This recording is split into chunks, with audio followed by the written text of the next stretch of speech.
Assalamualaikum warahmatullahi wabarakatuh.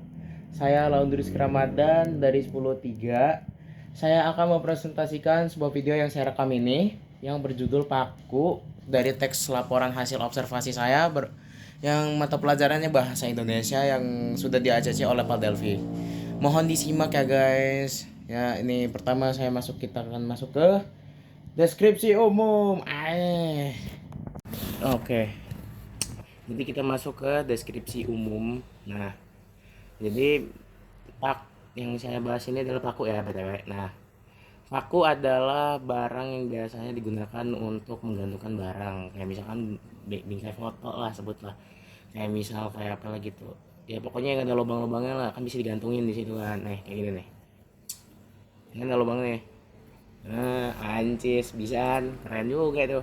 Nah, habis itu paku juga hubungannya sangat erat sekali ya dengan yang namanya dunia pertukangan lah, segala macem kayak konstruksi gitu kan. Nah, paku ini juga udah ada tuh ya dari zaman kuno lah, 2000 tahun yang lalu kurang lebih. Kalau di Google sih gitu ya, 2000 tahun yang lalu pada zaman periode Romawi kuno. Terus manusia pada saat itu masih mengembangkan ilmu logam gitu. Gimana sih cara mengembangkan logam yang bagus? Nah, akhirnya mereka ketemu inilah paku. Nah, terus juga paku sampai sekarang masih dibuat secara manual ya. Dan paku juga tetap aja pakai ukuran tangan. Ya, tapi saya suka sih kalau misalkan kayak masih kayak manual gitu. Jadi kan kayak lebih estetikanya lebih bagus gitu. Terus juga kayak ya manusia jadi kalau dibandingin sama AI itu kayak ya pekerjaan manusia masih lebih bagus lah, walaupun kayak di dunia masa depan bilang AI itu akan mendominasi dunia, ya serah lo lah ya. Tapi intinya tuh ya kayak sungguhnya yang apapun yang Allah ciptakan pasti ya lebih baik lah daripada ya ibarat ya daripada AI yang gitu-gitulah pokoknya. Tapi kan AI kan memang kita dasarnya yang diciptain ya kan. Nah, ya pastilah kita pasti lebih pintar dong daripada AI ya kan. Nah ya gitu aja sih kalau misalkan deskripsi umum saya. Maaf ya agak ceramah dikit. Jadi lanjut ya ke deskripsi deskripsi bagian. Oke, sampai di deskripsi bagian. Jadi deskripsi bagian kali ini ya kita bahas lah apa sih dari paku. Oke, sebelumnya paku itu gak cuma logam, ternyata ada juga loh yang dari tembaga, kayu, ya dan lain sebagainya lah. Pokoknya pasti udah berkembang lah. Zaman ini bos, udah zaman digital pasti lebih berkembang lagi lah paku bisa kan. Nah, terus paku ada dua bagian ya, terdiri dua bagian nih. Kalau yang ini kan nggak mungkin kelihatan banget. Nah ini aja nih, dua bagian.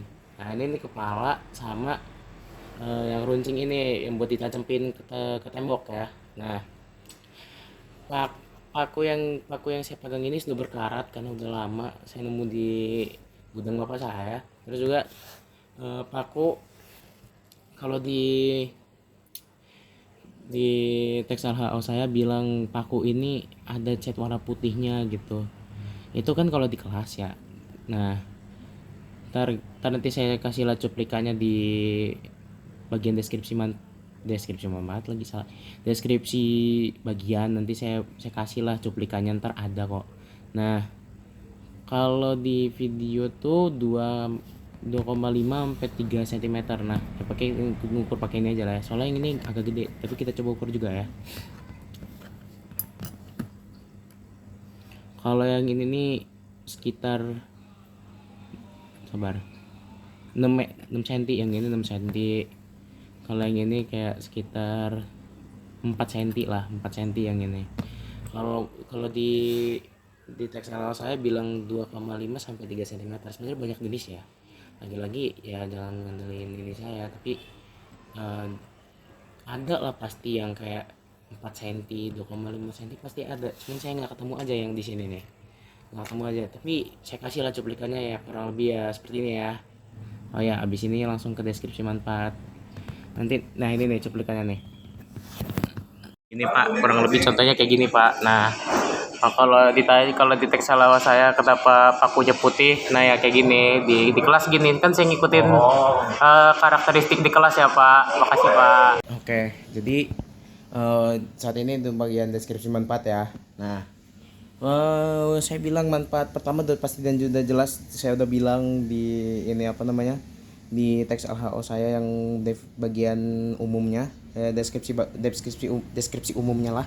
Nah, pasti dan sudah jelas gantung barang nih kayak bingkai foto. Nah, nih saya ada 3 fungsi untuk apa saya. Nah, kayak gini lah kurang lebih. Nah, kalau bagi yang fungsi kedua itu untuk melekatkan dua barang ya, melekatkan dua barang karena saya gak ada contohnya jadi saya kasih gambaran aja kurang lebihnya kayak nyoblos kan. Nah nyoblos kan ditancepin kan ya gitu, melekatkan dua barang itu juga bisa tuh.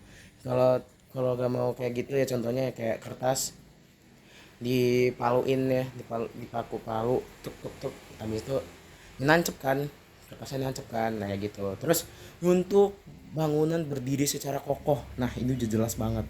Kenapa udah jelas banget ya, kalau ya ini saya bakal mati sih kalau misalkan kita paku, kalau nggak dipaku longgar mati ini rubuh ini.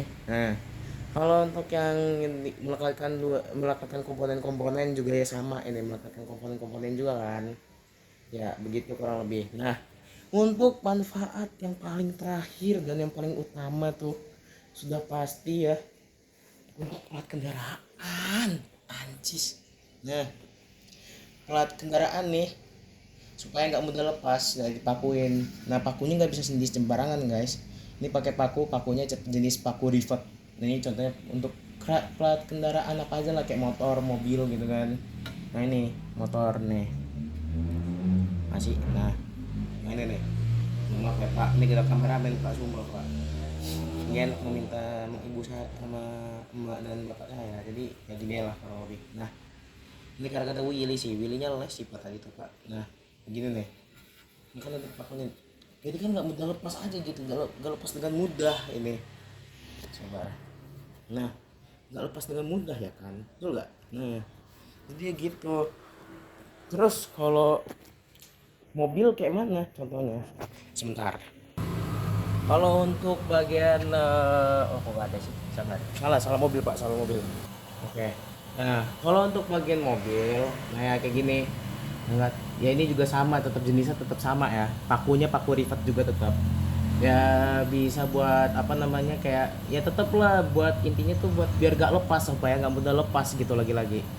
Nah ya begitu sih kalau deskripsi manfaat dari saya di teks LO saya sih kurang lebih kayak gitu ya Pak. Oke. Ya. Oke, terima kasih yang sudah menonton ya. Semoga masuk surga yang udah nonton, amin. Nah, jadi ya segitu aja sih. Ini jatuhnya vlogging sebenarnya. Nah, segitu aja sih kalau teks hasil observasi dari saya. Mohon maaf kalau misalkan ada salah kata pada saat saya membuat video ini. Saya minta maaf kepada Allah, saya mohon ampun. Saya pamit undur diri. Wabillahi taufiq wal hidayah. Wassalamualaikum warahmatullahi wabarakatuh. Terima kasih ya semuanya guys. Jangan lupa join Rohis. Yes.